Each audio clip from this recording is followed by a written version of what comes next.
ಜಿಲ್ಲಾ ಪೊಲೀಸ್ ಅಕ್ಕಾಪಡೆ ವತಿಯಿಂದ ಚಿಕ್ಕಬಳ್ಳಾಪುರದ ಗಿಡ್ನಳ್ಳಿ ಸರ್ಕಾರಿ ಪ್ರೌಢಶಾಲೆ ಹಾಗೂ ಇಶಾ ಫೌಂಡೇಶನ್ನಲ್ಲಿ ಪ್ರತ್ಯೇಕ ಜಾಗೃತಿ ಕಾರ್ಯಕ್ರಮಗಳನ್ನು ಹಮ್ಮಿಕೊಳ್ಳಲಾಗಿತ್ತು. ಗಿಡ್ನಳ್ಳಿ ಸರ್ಕಾರಿ ಪ್ರೌಢಶಾಲೆಗೆ ಭೇಟಿ ನೀಡಿದ ಅಕ್ಕಾಪಡೆ ಸಿಬ್ಬಂದಿ, ವಿದ್ಯಾರ್ಥಿಗಳು ಹಾಗೂ ಶಾಲಾ ಸಿಬ್ಬಂದಿಗೆ ಅಕ್ಕಾಪಡೆಯ ಕಾರ್ಯವೈಖರಿ ಮತ್ತು ಉದ್ದೇಶಗಳ ಕುರಿತು ಮಾಹಿತಿ ನೀಡಿದರು. ಈ ವೇಳೆ ಪೊಲೀಸ್ ತುರ್ತು ಸಹಾಯವಾಣಿ 112, ಮಕ್ಕಳ ಸಹಾಯವಾಣಿ 1098, ಮಹಿಳಾ ಸಹಾಯವಾಣಿ 181, ಸೈಬರ್ ಸಹಾಯವಾಣಿ 1930 ಕುರಿತು ಅರಿವು ಮೂಡಿಸಲಾಯಿತು.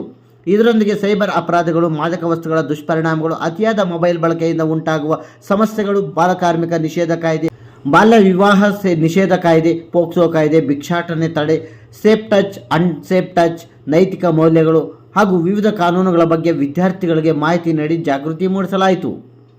ಚಿಕ್ಕಬಳ್ಳಾಪುರ ಜಿಲ್ಲೆಯ ಈಶಾ ಫೌಂಡೇಶನ್ಗೆ ಭೇಟಿ ನೀಡಿದ ಅಕ್ಕಾಪಡೆ ಸಿಬ್ಬಂದಿ, ಮಹಿಳೆಯರು ಹಾಗೂ ಪ್ರವಾಸಿಗರಿಗೆ ಅಕ್ಕಾಪಡೆಯ ರಚನೆ ಮತ್ತು ಉದ್ದೇಶಗಳ ಕುರಿತು ವಿವರಿಸಿದರು. ಜೊತೆಗೆ ತುರ್ತು ಸಹಾಯವಾಣಿ ಸಂಖ್ಯೆಗಳ ಮಹತ್ವವನ್ನು ತಿಳಿಸಿ, ಪೋಕ್ಸೋ ಕಾಯ್ದೆ, ಬಾಲ್ಯ ವಿವಾಹ ನಿಷೇಧ ಕಾಯ್ದೆ, ಕೌಟುಂಬಿಕ ದೌರ್ಜನ್ಯ ತಡೆ ಕಾಯ್ದೆ, ವರದಕ್ಷಿಣೆ ಕಿರುಕುಳ, ಮಾನಸಿಕ ಹಿಂಸೆ, ಸಾಮಾಜಿಕ ಜಾಲತಾಣಗಳು ಹಾಗೂ ಮೊಬೈಲ್ಗಳ ದುರ್ಬಳಕೆ, ಸೈಬರ್ ಅಪರಾಧಗಳು, ಮಾದಕ ದ್ರವ್ಯ ವ್ಯಸನದ ದುಷ್ಪರಿಣಾಮಗಳ, ಸಂಚಾರ ನಿಯಮಗಳು, ಬಾಲಕಾರ್ಮಿಕ ನಿಷೇಧ ಕಾಯ್ದೆ, ಸರಗಳ್ಳತನ, ಮನೆಗಳ್ಳತನ ಹಾಗೂ ಮಕ್ಕಳ ಹಾಗೂ ಮನೆಯ ಕಳ್ಳತನ ಸಾಗಾಣಿಕೆ ಕುರಿತು ಸಮಗ್ರ ಮಾಹಿತಿ ನೀಡಿ ಸಾರ್ವಜನಿಕರಿಗೆ ಜಾಗೃತಿ ಮೂಡಿಸಿದರು. ಕಾರ್ಯಕ್ರಮದಲ್ಲಿ ವಿದ್ಯಾರ್ಥಿಗಳು, ಮಹಿಳೆಯರು, ಪ್ರವಾಸಿಗರು ಹಾಗೂ ಸಿಬ್ಬಂದಿ ಸಕ್ರಿಯವಾಗಿ ಭಾಗವಹಿಸಿ ಕಾನೂನು ಅರಿವು ಮತ್ತು ಸುರಕ್ಷತಾ ಕ್ರಮಗಳ ಬಗ್ಗೆ ಮಾಹಿತಿ ಪಡೆದುಕೊಂಡರು.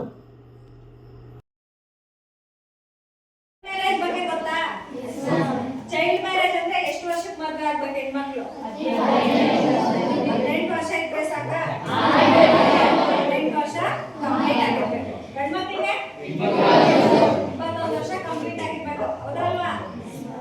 18 ವರ್ಷ ಒಳಗಡೆ ಇರೋಂಥ ಮಕ್ಕಳಿಗೆ ಮದುವೆ ಆದ್ರೆ ಏನಾಗುತ್ತೆ? ಅದು ಬಾಲಕಿಯರ ಬಾಲಮಂದಿರ ಬಿಡ್ತಾರೆ. ಗಂಡ್ಮಕ್ಳಿಗಾದ್ರೆ ಜೈಲು, ಗೊತ್ತಾ? 18 ವರ್ಷವರೆಗೂ ನಿಮ್ಗೂ 21 ವರ್ಷ ಆಗಿಲ್ಲ ಅಂದ್ರೆ ಬಾಲಕರ ಬಾಲಮಂದಿರ ಅಂತ ಇರುತ್ತೆ. ನಿಮ್ಗೂ 18 ವರ್ಷ ಒಳಗಡೆ ನೀವು ಕೆಲಸ ಮಾಡಂಗಿಲ್ಲ, ಭಿಕ್ಷಾಟನೆ ಮಾಡಂಗಿಲ್ಲ. ಬೇರೆ ಬಸ್ ಸ್ಟ್ಯಾಂಡ್ಗಳಲ್ಲಿ ಅಲ್ಲಿ ತುಂಬಾ ಜನ ಭಿಕ್ಷಾಟನೆ ಮಾಡ್ತಾ ಇರ್ತಾರೆ. ನಾವು ಸುಮಾರು ಜನನ್ನ ಕರ್ಕೊಂಡೋಗಿ ಬಾಲಕರ ಬಾಲಮಂದಿರಕ್ಕೆ ಬಿಟ್ಟಿದ್ದೀವಿ. ಆ ಪೇರೆಂಟ್ಸ್ ಬಂದು ಅಳ್ಕೊಂಡು ಸುಟ್ಕೊಂಡು ಎಲ್ಲ ಇದು ಮಾಡಿದ್ರು ಏನೂ ಮಾಡೋಕ್ಕಾಗಲ್ಲ. ಯಾಕಂದ್ರೆ ಭಿಕ್ಷೆ ಬೇಡ್ತಾ ಇದ್ರು, ನಮ್ಮ ಕಣ್ಣು ಮುಂದೆ ಭಿಕ್ಷೆ ಬೇಡ್ತಾ ಇದ್ರು. ನಾವು ಜೀಪಲ್ಲಿ ಕರ್ಕೊಂಡೋಗಿ ಅಲ್ಲಿ ಬಿಟ್ಟಿದ್ದೀವಿ. ನೀವು ಅಷ್ಟೇ, ಸ್ಕೂಲ್ಗೆ ಒಂದು ವಾರಗಟ್ಟಲೆ ನೀವು ಸ್ಕೂಲ್ಗೆ ಬರ್ದಿರ ಇರೋದು, ಯಾರಾದ್ರೂ ನಮಗೆ ಒಂದು ಕಾಲ್ ಮಾಡಿ ಹೇಳಿದ್ರೆ ನಾವು ಇಂಥವ್ರು ಕಾಲ್ ಮಾಡಿದ್ದಾರೆ ಅಂತ ನಾವು ಹೇಳಲ್ಲ, ಬಟ್ ಬಂದು ಕರ್ಕೊಂಡು ಹೋಗ್ತೀವಿ. ಹೆಣ್ಮಕ್ಳಿಗಾದ್ರೆ ಬಾಲಕಿಯರ ಬಾಲಮಂದಿರಕ್ಕೆ ಬಿಡ್ತೀವಿ, ಗಂಡ್ ಮಕ್ಳಿಗಾದ್ರೆ ಬಾಲಕರು ಬಿಡ್ತೀವಿ. ಕರ್ಕೊಂಡು ಹೋಗ್ತೀವಿ. ಒಂದು ವಾರ ಸ್ಕೂಲ್ ಬಂದಿಲ್ಲ ಅಂದ್ರೂ ಅಷ್ಟೇ. ಯಾರಿದ್ದೀರಾ?